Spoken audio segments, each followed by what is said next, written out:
What's up, boys? It's Nick from Team Total 501 here. I am the king of the scrubs, and I apologize for the delay. I've been super busy with school and work, but I am back for round number 10 of the Crush Card Cup.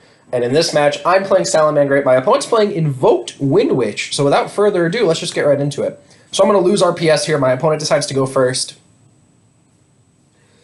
And my opener is pretty solid. You know, I have a way to get to Gazelle.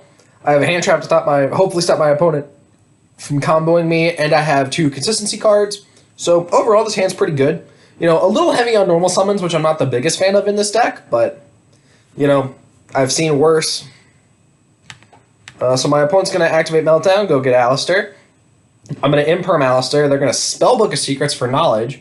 Knowledge this Alistair into 2 cards, set 1 and pass. And so I'm thinking, okay, this is basically where I want to be against this deck, you know. Hopefully they don't have another Alistair to follow it up next turn, because otherwise I will probably die. This deck's very good at killing you, believe it or not. So I'm going to Mining for Gazelle. Gazelle's going to summon itself. It's going to get Impermed, Bail. I'm going to summon Balinx, get Sanctuary. I'm going to Desires here. My thinking was that, you know, I don't really have another sender outside of the Spinny. What I probably should have done is I should have Spinnied for Foxy and made a Sunlight Wolf first to maybe bait out an Ash of some kind. I guess that wouldn't have worked, right? Yeah, Ash doesn't work. That's my bad. So yeah, this line of play was fine. I was trying to like bait something out with his Desires when I should have just Foxied first, but it doesn't really matter. You know, I draw Will and Imperm, which is insane. I go for Foxy, destroy Meltdown, and this is where I make a huge mistake. I go for the Jammer OTK because my opponent left their board completely open. Then I get Veilered, and I'm thinking, oh shit. I have just burned the 2 main resources in my graveyard, and I'm down a card, and all I have left is this goddamn transcode. And they get to attack. For 4,600 here, I set an Imperm and pass. I'm going to Imperm this Alistair. And of course, what do they have in their hand already but Invocation? So they get to summon Makaba, they get to add Invocation back to the deck, Alistair back to the hand. They get to run over this transcode because it has no immunity. They punch me in the face here, and my hand's not looking great. I have a way to get to Gazelle, and I have a normal summon. The problem is they have this Makaba. And Makaba can negate anything in this game. Well, not any. You get the point. Like, it's going to negate any of my plays if I don't try to bait it out. So, you know, I'm probably in the tank here for a minute or two, just thinking through lines, trying to figure out what the hell to do. I go for Foxy, go for the effect. It gets negated with Mechaba.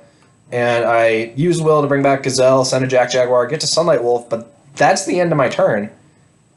You know, because I burn that Spinny going for the Update Jammer, and this is where going for the Update Jammer just loses me the game.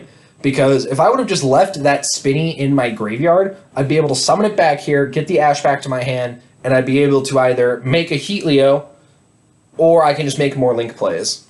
And then they summon the Alistair Link monster, which has an effect where you summon to a point, or summon a monster to a zone it points to, you can discard a card and add an Invocation, and that effect is not once per turn, so they can keep looping Alistair, getting an Invocation to their hand, and that kills me.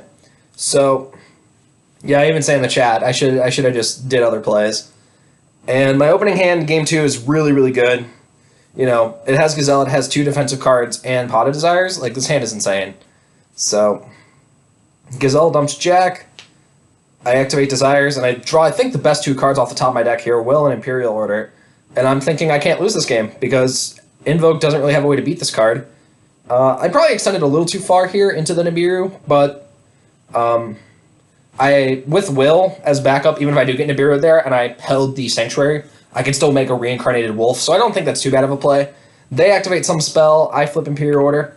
We go to game 3. And my opponent goes first here. My opener is, again, a little too heavy on normal summons. I don't really like seeing 2 Salamangreats in my opener, but it has an Extender, a Hand Trap, and a Pot of Desires, so, again, I've seen worse. They go for Alistair, I Ash it, they activate Desires, rip.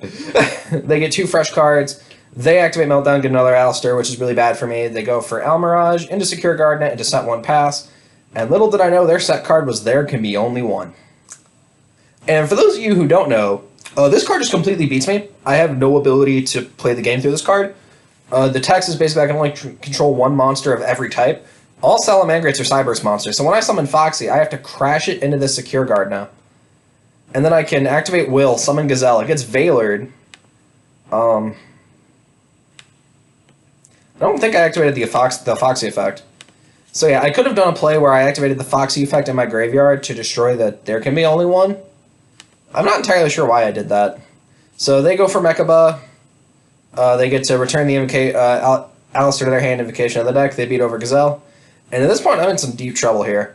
I go for Desires to try to bait out the Mechaba, and instead it gets an Ash, which isn't great for me. And then they Cyclone my Will in response to me activating it. I go for the Foxy effect in my graveyard. It gets banished by Mechaba, and that's the end of the game.